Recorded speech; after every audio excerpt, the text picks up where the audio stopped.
I honestly believe that they're going to need a very intentional minimum 3-year plan. I have tech companies and companies talking to me last year wanting to hire me for that, and they wanted a 1-year plan. And I said, you can't do it in a year. First of all, it's going to take a year for people to figure out your company while they're there, 18 months for them to decide if they're going to stay, if you're treating them fairly enough, and if there's enough opportunity and growth or enough mentors or sponsors or what have you to be there, especially when you're hiring seasonal sales individuals. And so to say, so you need that and you need a plan for is how you're going to implement those people and, within your organization, within, giving them that additional exposure because we all want engaged employees, right? And I realized I was a really, really engaged employee, which kept me at my company longer than I was being fairly treated to be there. So how do you create engaged employees? And it's going to take you, 18 months, they're just figuring it out.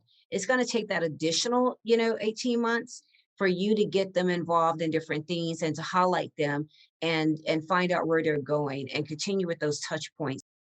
This is Outside Sales Talk, the best podcast for outside salespeople. I'm your host, Steve Benson, and we're here to chat with the world's top sales experts so that you can get their best sales tactics to level up your game. Welcome back to Outside Sales Talk. Today I've got Joyce Johnson with us, and we're going to be talking about empowering the next generation of inclusive sales leaders. So exciting topic today. Joyce, welcome to the show. Thank you. Thanks for having me. Absolutely. And just by way of introduction, Joyce is an award-winning sales champion, speaker, 7 times author, coach, and the founder of Why Sales Network. She started her sales career in professional sports and later entered the telecommunications industry as a sales director in global markets. Joyce has been a mentor for over 20 years, and she's most passionate about diversity and empowering the next generation of sales leaders. So let's jump into it. Joyce, first, can you give us a brief overview of the discrepancy between African-American graduates and white graduates in the sales industry? Wow, that's a mouthful there. Just jump right in there, don't you? Yeah. Just jump right in there. Steve, I would say the biggest part and things that I have noticed is that, we're going out and recruiting, college students, the rising seniors and things before they graduate and those right after graduation is that we are a lot of times, and I say we, I keep saying we, I know I love corporate, but saying we held myself responsible for that as well, is that we were going to the HBCUs or recruiting the African-American students and minority students for call center jobs, right? So we'll recruit them into the call center. Here you have this college graduates, nothing wrong with a call center job, it's sales. Either they're taking inbound calls, in some cases they're making outbound calls. And those students will come in at a lower salary, less of an opportunity for commissions. And, it just sort of felt like, okay, here you go and be happy to have work.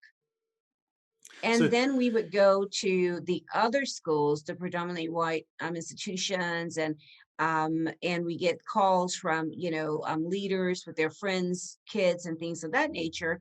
And we would bring them in, give them $50,000 base salary, maybe 60, put them out in the field, and they're earning $100,000 their first year, whereas maybe the other students were earning 50 and having more room. So when you're in a call center, also in most companies, when you're in a call center, that is the lower grade job. So it takes longer a lot of times to move up. You actually have to move up to get into an outside sales role. The outside sales role is considered, the rock star nation. That's the NBA. absolutely, yeah. And Well, I so mean, it immediately creates a gap. yeah. I mean, and that, I mean, if that's a huge issue if we're just bringing people in at different levels from the beginning. And you mentioned the nepotism issue too, which I think is definitely something that a lot of cultures struggle with around the world. But yeah, I mean, if we're, and so this is something that you witnessed at a company that you were a part of, where it were just a kind of the across the board, bringing in African American students at a different level than the students from the predominantly white colleges. Absolutely.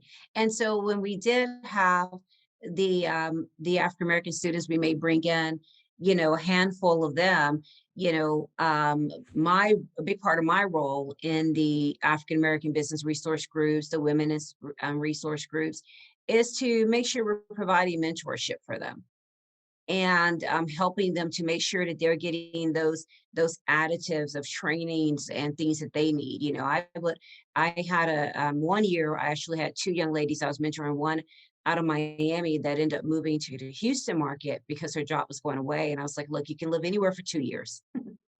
And then the other that was in San Antonio market moved from Houston to San Antonio. So it's a little weird, but I would go in and say, okay, let's whiteboard your top five opportunities. And this is how you need to begin thinking about these opportunities, because no one was giving them that additional mentorship that they need. But since I had a job, my role was a traveling role and I had customers in those cities, I was able to and give them that. Mentorship is so important, and I think that, and I guess this is kind of related to nepotism, but it's subtler. A lack of mentors in your direct community, then all of a sudden you don't have access to the information and the understanding of how to get the better jobs, how to position yourself for roles. That's definitely been a big part of what we've seen in our kind of internship program and hiring out of college program that we have at our company.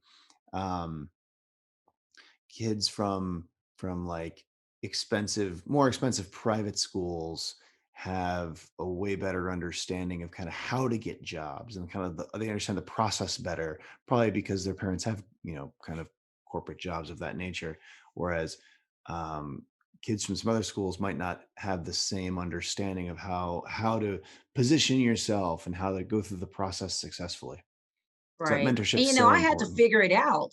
I had to figure it out. And that's why I'm so passionate about working with college students. So my family, everyone was in a medical field. I grew up in Galveston, Texas. It's a small island, 40 minutes south of Houston, Texas. Until Hurricane Ike hit, we were well known for our medical center. So a lot of nurses in my family, folks working in dialysis, in those areas. And so, I wanting to go a different direction that wasn't medical, they called as many people as they could to help me. And gratefully, I had amazing college mentors that took me under their wing. And I also worked in probably next to the president's office, the most professional office, and most where more things happened than anything. I had the opportunity to work in the athletic department. And, at a lot of colleges, that's where the money is, that's where the courting is, and things like that. So I had opportunity to work, with the athletic director, sports information, the public relations team for the university. That's so important, just to see how the professional world works and get exposed to that. I think internships are so important, and college jobs are so important to get that exposure. Yes. Yes, and then when you go to that too, my college internship was an unpaid college internship at 104 KRB here in Houston, Texas. And then I know some students that were there when I was there, and that they had paid internship. And I was thinking to myself, well, why is my internship not paid? Sure. My mom had to buy me a car because I went to school at Prairie View A&M University, which is a historical Black college university, 40 miles north of Houston. So I went from south of Houston through Houston to north of Houston for college. And so I didn't have a car. That wasn't in my family budget. I wasn't one of those kids that had a car in high school or in college. And so I got a car that last year so I'd be able to commute to go to an internship that didn't pay and then work two jobs to take care of myself outside of that. Yeah, and that kind of speaks back to what a big advantage it is to come from a situation where there is resources and access to funds. It can get you ahead in so many different areas, and conversely, if that's not there, it can leave you, playing catch up. Absolutely. Absolutely. And I think that For myself, I'm not sure how much catch up I did. I think that I had some situations come up of opportunities come to me that maybe I didn't have a mentor to guide me through those conversations, or how to really get in there and take advantage of that. And I didn't have, I guess, what you call a sponsor, because I talk about sponsorship as well in the corporate arena, and how important it is not to just have someone mentor you and guide you, but have someone who's in those rooms that have the power to make decisions and the influence to, to put you into different roles. They know that those roles are taking place, right? They know that the opportunities are there, and they can say, okay, well, I have, we have a young colleague who could be very successful in this role, and what have you. And so a lot of times, your sponsors, even more to your mentors, do not look like you, right? Or do not look like me when I'm in corporate. And so I think I've always had to kind of push and find ways to network myself. And I used to always say, keep shaking hands. So I had to shake a lot of hands, and basically always selling myself and knowing what I wanted my next step to be, and making those moves to get myself there, not a lot of sponsorship.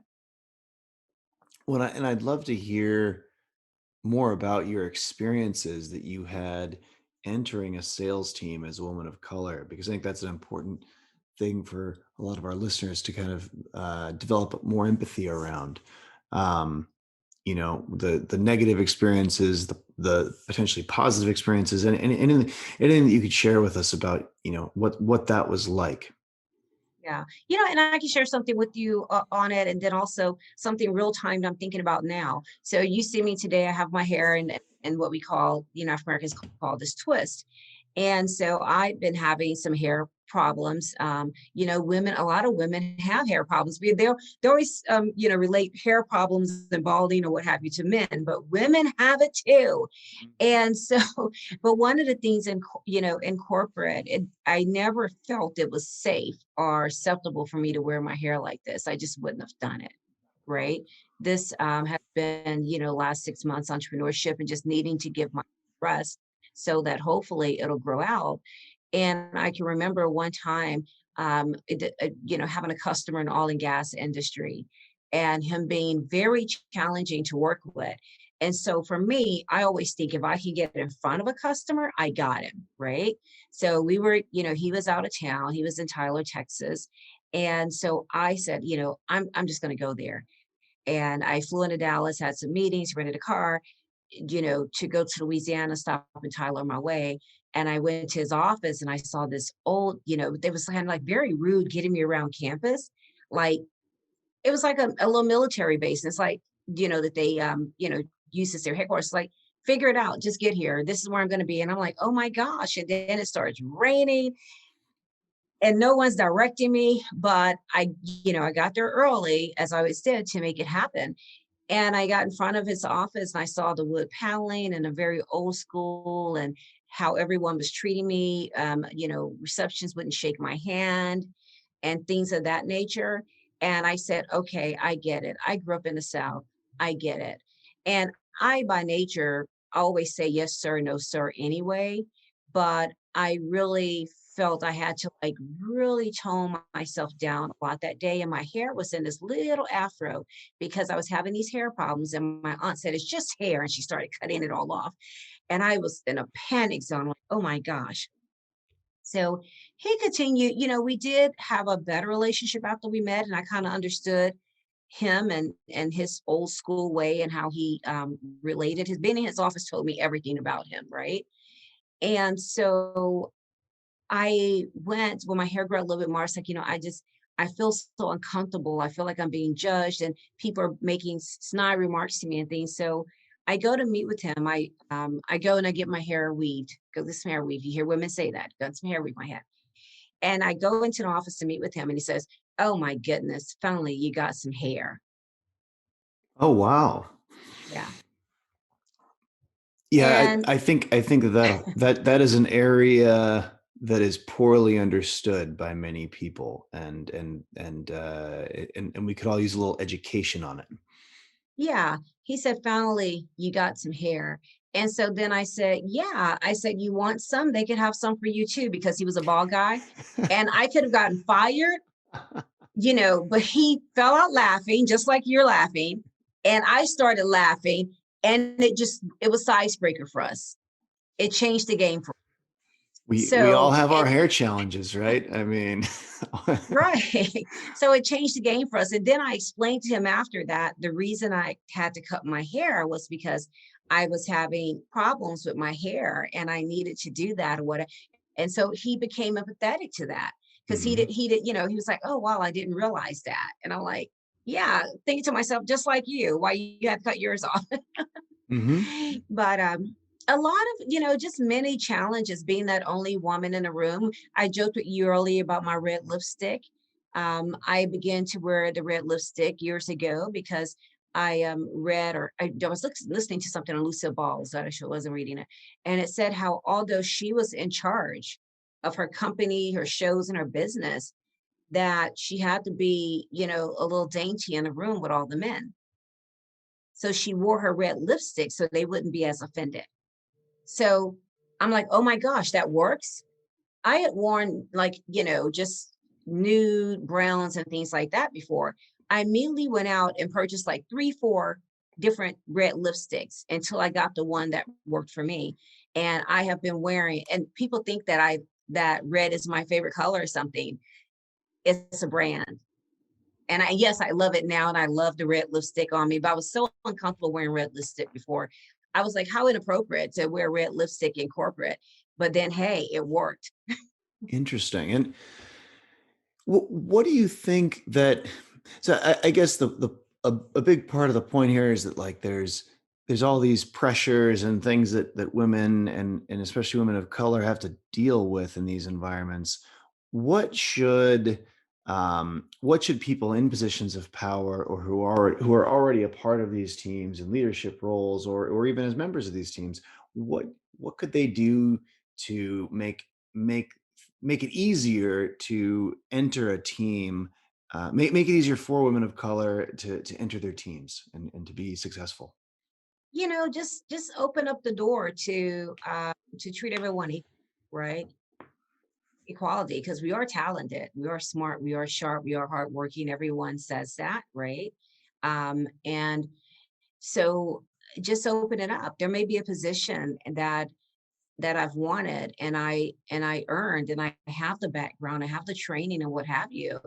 And I'm not going to get it because someone has a friend that doesn't have the training, the education, the background to do it, but their friend or they're a relative of a friend's, and they're going to Mhm. put them in that position.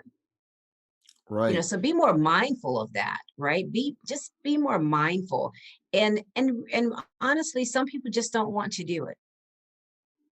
Sure. So the CEOs are going to have to stop outsourcing this. And I say outsourcing, but it's really internal. When I say outsourcing, they're going to have to stop making it the responsibility of the HR manager or making it the responsibility of the chief diversity officer, whatever. The CEOs of the company are going to have to make a decision that they're going to be involved in this process on a weekly basis with the checks and balances and ensuring that and that people are providing that equality and that hiring process is a little better than what it's been. And what about when someone's joining your team?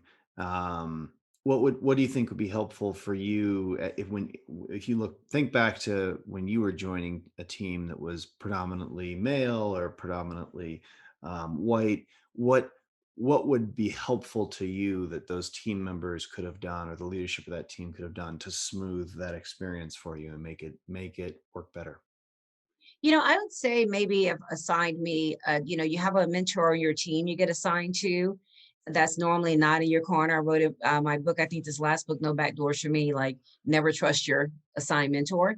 But also maybe assigning a woman mentor or an African American mentor in leadership that was outside of the team, someone Interesting. someone else that you can talk to and someone to guide you, because again, when you assign someone in leadership to help someone, Now you're giving them opportunity also to have a sponsor. And as I said before, the sponsors are the ones that can now say, oh, if someone say, well, I want to hire someone else. I say, well, no, this is the person for the job because I know this person. I've worked with this person. I've had personal conversations with this individual and I've gotten to know this individual. And this is the right person for the role. And a lot of times, what I've experienced, in recent years is that, a department or someone will reach out to the African American employee resource groups and say that they're hiring. And it's really just to check the box, right? That old Rooney rule, you know, let's interview someone. And then when you're done interviewing, oh, you were the most prepared. You came into the city on your own with your own money. You interviewed and networked with the entire team. No doubt that you can do this. However, but you're just waiting on it, right? And someone else gets the role. And then one of the last roles I applied for internally, someone calls me and say, you know what? I realized when they hired who they hired, that's who they were going to put in there, you know. But when I walked that floor of that organization, there was no one that looked like me. Hmm. Hmm. No one that looked like me. And how do you think we can, what would, how does an organization overcome that challenge? They're going to have to overcome it one by, yes, one by hiring. But I also been, so in 2020, a lot of companies, a lot of people, because I do a lot of networking, go to a lot of conferences and things, were aware of my work in diversity and inclusion. It's totally been a volunteer position for me in corporate, just something I'm passionate about. And sales has been my job. And so individuals are coming to me and asking me that same conversation, that same question, right?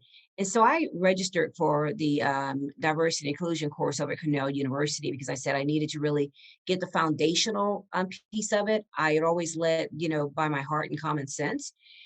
And so that I can really speak better to that. And I, I honestly believe that they're going to need a very intentional minimum 3-year plan.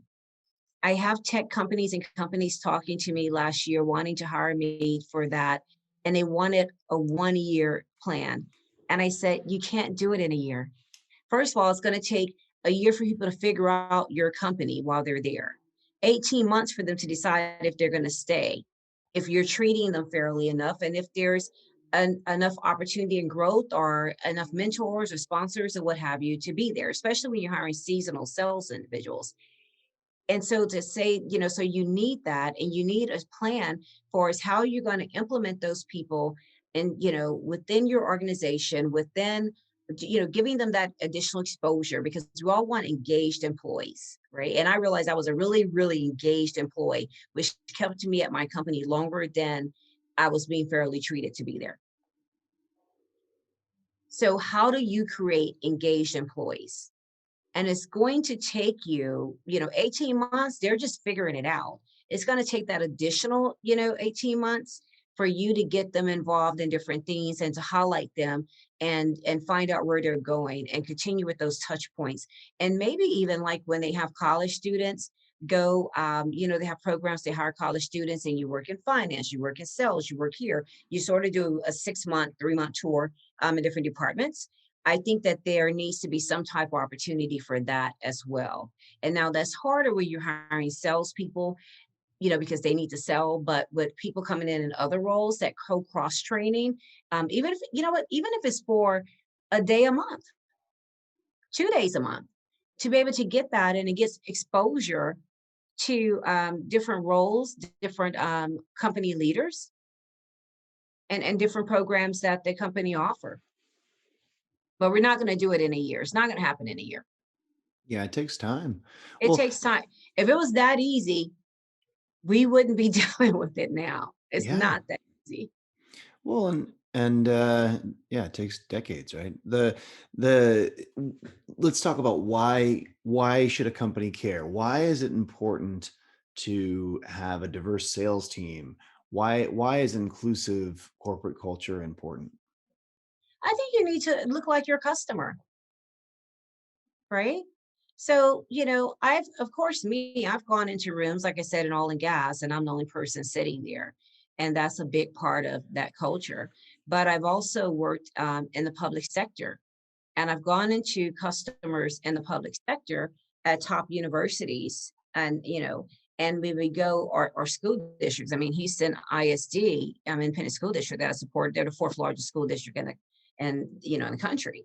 So you go into HISD school district and you're meeting with a diverse group of people, but it would be me and all of my white male leaders. And then there would be an assumption made on who was the person in charge in a room. And guess what? They never got it right because they assumed that the white male or the white female was in charge in that situation, that final decision making person, and that wasn't the case. So you need to look like your customer. You need to be able to relate to your customer. You and then when you're working government contracts, they actually require it. But what happens, as we talked about earlier, they just try to put people inside those roles where they're never seen. But your customers want to see you. Your And how? customers want to see the diversity in the room. Mhm. Your decision makers want to see it. And then, that conversation that we've been having a lot lately, diversity of thought. And not so much diversity of thought of thinking so far out the box, but just maybe someone is going to recognize something that someone won't. Right? My Asian friend Tiffany may say, "Oh, well, Joyce, you kind of said that in a certain way," and I'm thinking, in my culture, she probably interpreted it this way, and I'm like, "Oh, okay."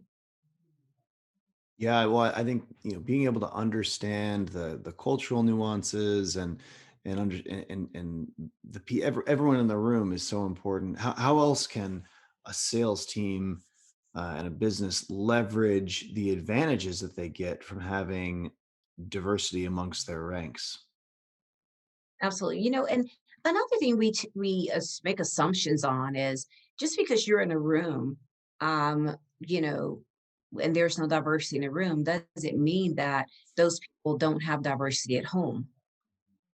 I have diversity at home, right? Many people have diversity at home. So just because you don't see that in the room doesn't mean that they don't have, grandchildren or great grandchildren, or nieces and nephews or whatever, that of diverse cultures. Absolutely, yeah. Um, what would you say if you were? What advice would you give to someone if they're a manager of a team or a business leader in general who's trying to create a more inclusive culture? I will first tell them to self-assess, right? Really understand who they are. Yeah, I was talking to a vice president, senior vice president last year, and I don't really think that his heart was in it. I think he was feeling pressured, right? And so his first step, I told him, you got to start engaging more with people. So he went to his college, and I said, before you try to do it in the workforce, maybe you just need to do it outside of the workforce so you can build a comfort zone. So he went to his college and he asked to mentor, and he began to mentor an African American male that was there. But first, I think you need to self assess and you need to find out where you are on the diversity and inclusion radar, right? You need to really understand your own thought and feelings about things, and then you need to work on you. Otherwise, you're just going to check the box. Leaders have got to have, we used to take more time in training that we don't now. We used to take a lot of leadership retreats. Remember those? The leadership retreats, but now we are just working, working, working, keep working. But they've got to take those leadership retreats. They've got to have someone come in and host, facilitate for them, and really take the assessments and have some open and honest conversation and thought about themselves and where they stand and their peers and be able to challenge one another on those actions. And Yeah, I mean, I completely agree, and bringing in that outside perspective can be so helpful. I think from someone who is an expert and knows what questions to ask. Where does empowerment come into play on all this? What is the importance of empowerment, and how can business leaders and managers be better at empowering diverse employees and women and women of color? How can we do better? I think by extending invitations, I'll have a, I chuckle on this on LinkedIn all the time. A company in 2 days, they'll make a post about how diverse they are at things. And then 2 days later, they've had this event where they've raised money for a national organization, nonprofit, and everyone, and they put a picture on there and there's no color. Extend invitations to participate. There's so many times I've asked leaders, well, if you have something going on in your organization where you need help, you want to do a focus group, whatever, I'm your girl. Call me, what have you. Never got a call. Extend invitations. Well, and tell us a little bit more about the Y Sales Network and Oval. You mentioned you mentor a ton of college students, right? And this is one of your favorite groups of people to mentor, I think you mentioned. And what is it about college students that make them the ideal mentee? I think they're hungry. I think they want it, and they're also afraid. And I say often by myself that I know what it is to be afraid and fearless at the same time. When I'm talking to college students and they're talking about their next steps and adulting and things, and even the ones that are having the greatest college careers, there's this fear of uncertainty and what's next. And when they go out on their own and they're paying bills on their own and they're actually in corporate, if you're in a college environment, they're hugging you so tight when you're in a college environment that when you get out into the real world, you don't get it. And then there's the opposite where they're not hugging you at all in a corporate environment and you get out to the world and you don't get it. I definitely have seen a gap. And I talk about sales quite a bit because I've definitely seen a gap on college campuses where one, they're just not training those students on sales jobs. And most of them are going to end up in some form of a sales job, whether it's called customer service, loan officer, whatever it's called is a sales job. They're going to have goals and quotas and they're not being prepared for that. And then also they're not, I've haven't seen great resumes sometimes. There's such a tech, they're so focused on these things right here in our hands, the technology and things, that a lot of them have not had the some of the basic things like writing emails, having conversations with people. They're so texting on the conversations. And there's just a gap between getting them from college life to understanding. I have a book, Top 10 Sales Tips for College Grads. And it's all about having a plan when you get to the job. What are you going to do? Understanding what your role is, what your manager expects of you, how to support your leader, how to support your peers and work with them. Because we were just tired of them showing up with their ID and social security card.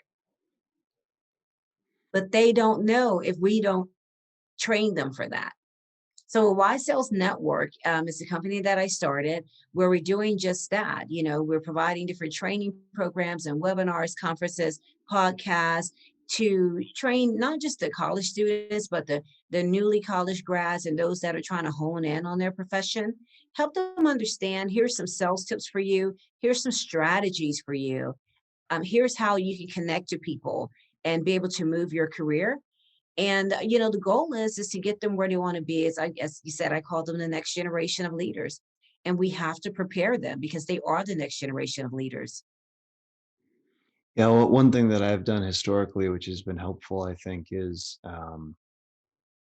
with every group of interns that the company ever has, I sit down with all of them and do and kind of go through their resumes, but as a group. So like, the 20 people or whatever who are on the internship program at a given time, I'll and obviously we see this in person now, we do it over the phone, but I'll sit down with them and just kind of like put someone's resume up up on the screen, the big screen, and kind of just go through and edit it and talk about what I see, talk about what I think as I read it, what tips I have.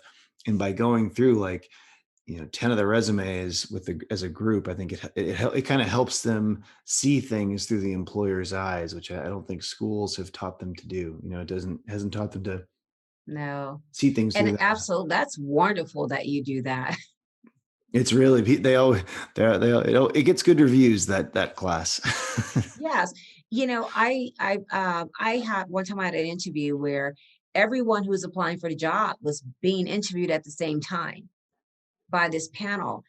And I walked out that interview thinking, wow, if I don't get this job, it's not, it's because they're so, I mean, it could be someone with someone's nephew.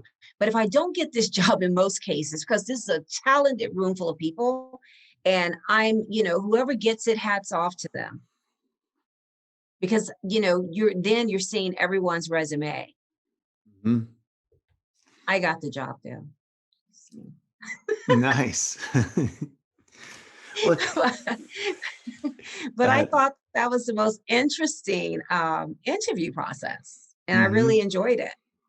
Yeah. What Where does your passion for diversity and inclusion and mentoring young people come from? I just think it comes from my life experiences. I grew up in Galveston, Texas. I mentioned before, a very small town. I was the only African American on my high school newspaper. I was the first African American editor on my high school paper.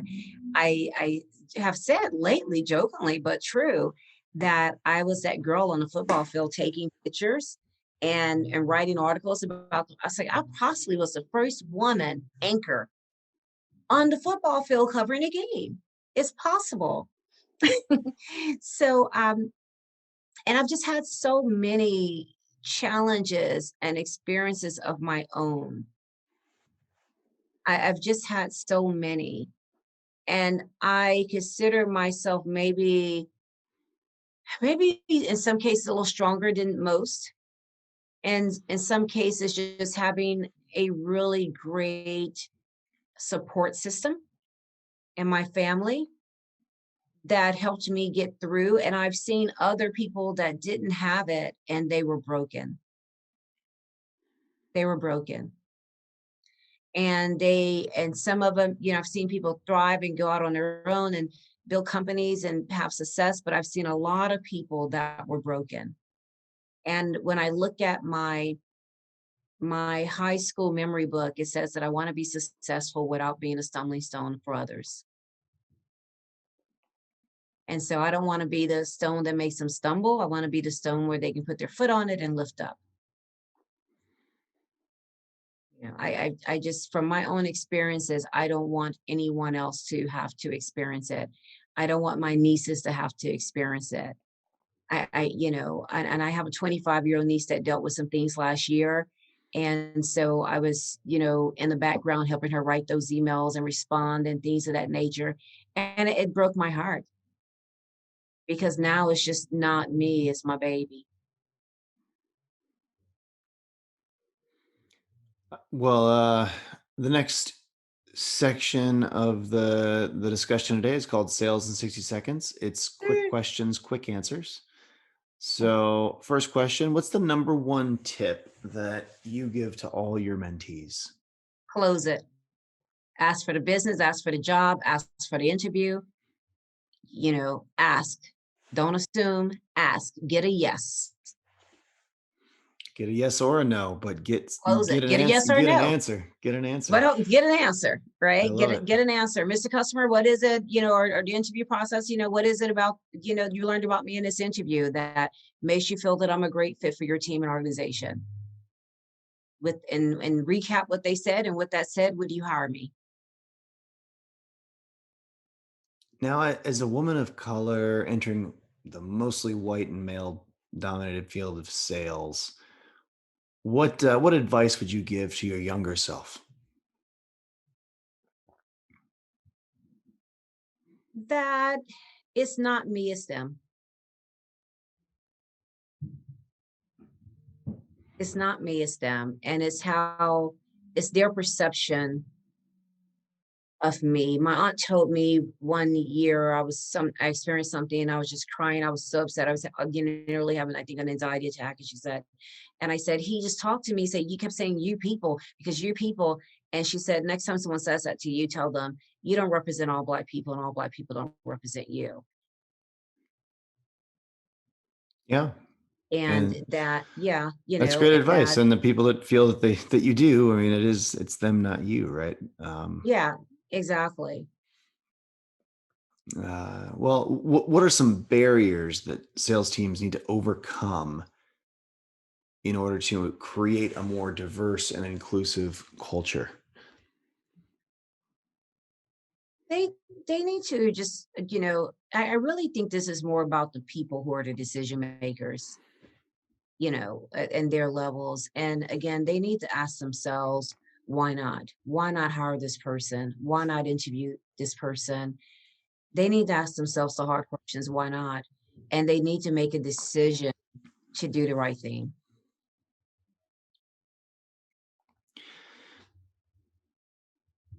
What do you think is a way that colleges can use sales classes in order to better prepare students for their future careers? Oh my gosh, first of all, I remember when I was in college, everyone had to take a speech class, and they sort of gotten away from that. But I think if, so I am right on the line of an extro and an intro, right? No one really knows that. They don't believe when I tell them, but I am. And I think that it'll teach them to be tenacious. It'll teach them self-confidence. It'll teach them when you're in a room with people, how to still, stand and shake hands and some of the basics, right? um, you know, personal presence and being able to speak and articulate what it is you want, but speak and articulate, and as I said, be able to close it. Because even if you're an accountant and they say go find a software for the company and that software is millions of dollars, they got to come back to you, right? And they got to say, well, here's why. They just can't come and put it on your desk and say, hey, buy this.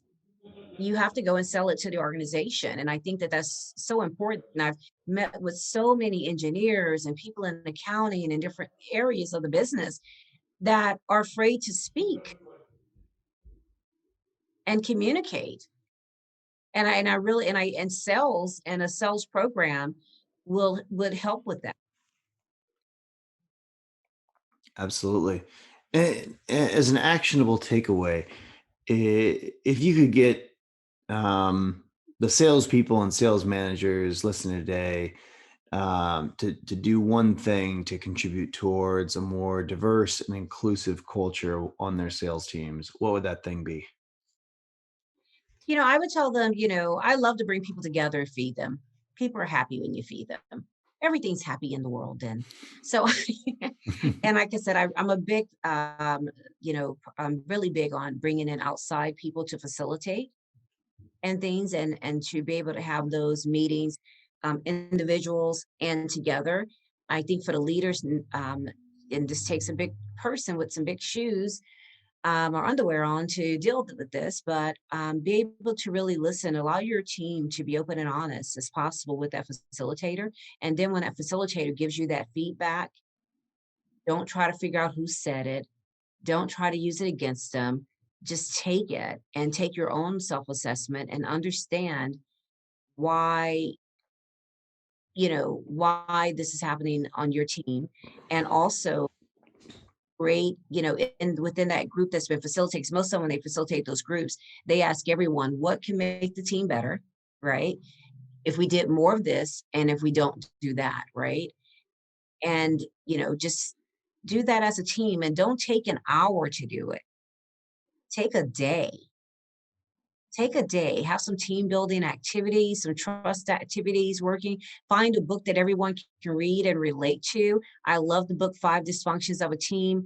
I can't think of that author right now, but I think it's a great book for us team building and trust. I've used it throughout the years, and it doesn't hurt to have some type of personal assessment done. So find someone who can facilitate that for them.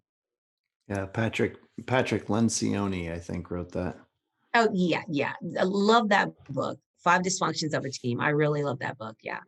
And if they can't find someone, they can call me. I'll do it for them. Absolutely. Um, so I guess I'm going to try to summarize all the things you've talked about here today. Go ahead. Um, so providing mentorship can help students and people of color get ahead in their careers, right? And Joyce encourages salespeople to also get in front of their customers to understand them better. Um, she wants people to be more mindful when they're hiring so that there's more equality on teams. And she feels that assigning a mentor who has a similar background to new employees is also really helpful so that they can, especially if that mentor is in a leadership position, they can gain a sponsor within the company. And she talked about how important sponsorship was.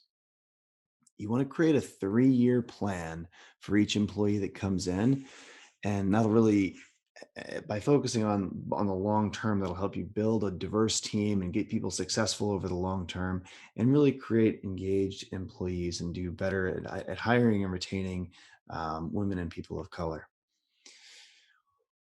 You want to create a diverse team, and it's especially important that that'll help you, because then your team will look like your customers, right? A diverse team also brings diversity of thought, which is very beneficial in the selling process. Obviously, different perspectives, for example.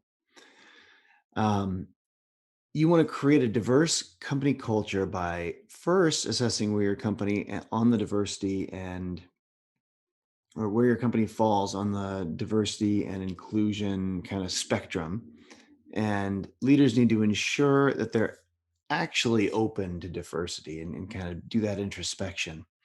Joyce said that leadership retreats can really help for that, and with challenging leaders to think about inclusion and diversity and take the time to really reflect on it. This has been so helpful, Joyce. I really appreciate you taking the time to teach us about these things. Where can our listeners read more about your work? What's the best way to reach out to you if they wanted to go deeper? Well, I am, of course, on LinkedIn, Joyce Johnson, and I think it's Joyce J, linkedin.com/Joyce J. Because there are some Joyce Johnsons out there, or they can look at me at I am Joyce Johnson is my website. You can always send me a note there. It'll come directly to me, and I can respond to you there. Of course, Y Sales Network is my baby, and we're creating a student cohort where we're going to mentor, up to 25 students for the next year. So you can reach out to me on Y Sales Network as well.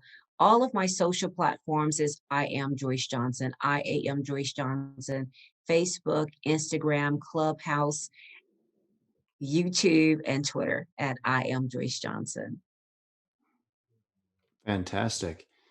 Well, this has been a great episode of the Outside Sales Talk. If you work in field sales, you'll love Badger Maps, the number one route planner that helps you sell 20% more and drive 20% less. And we got a free trial, which you can get at badgermapping.com.